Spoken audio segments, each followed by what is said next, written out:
Thank you, Madam Chair and Ranking Member Cruz, for holding today's executive session.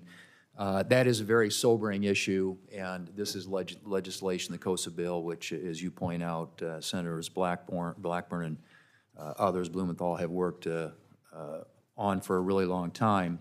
And yeah, the data is very, very sobering, and it's an issue we need to address. And I want to offer an amendment to this legislation, which I think ties into that issue. There was an article a while back in the Wall Street Journal, and the headline is how TikTok serves up sex and drug videos to minors.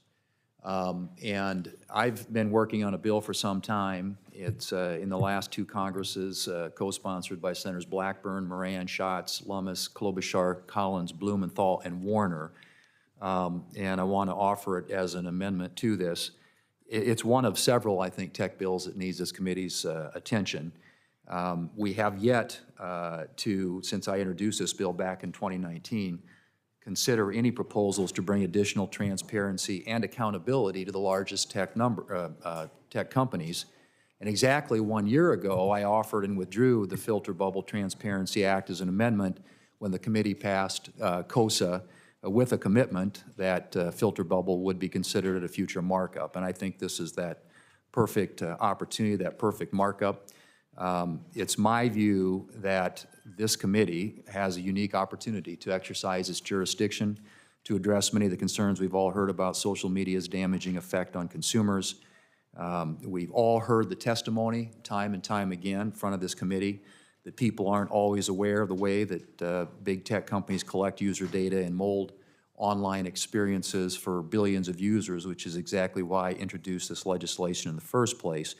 And let me just say, this is a regular order process. We've had multiple hearings on this subject, on the legislation, on the issue, and I think it's time for us to act. It does tie in exactly to what we're talking about here, and that is dealing with these issues where you are allowing the algorithm to decide what people see rather than letting people decide what they see.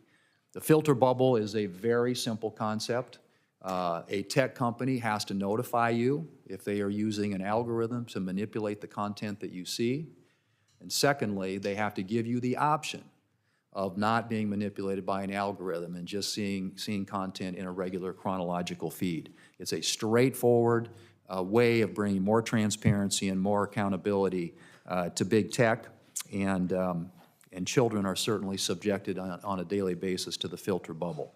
So I've been pushing for several years now. I said I introduced this in 2019. I called it up a year ago today as an amendment, withdrew it with an understanding that we get an opportunity to vote on it at a certain time in the future.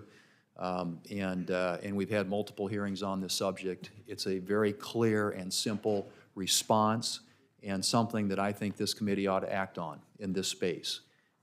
Very simple. They have to notify you if they're using an algorithm to manipulate what you're seeing.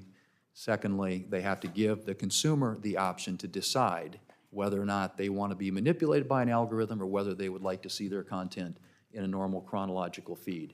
It's a straightforward amendment, and I think it fits nicely within what we're trying to accomplish here today, and I would urge the committee to adopt it.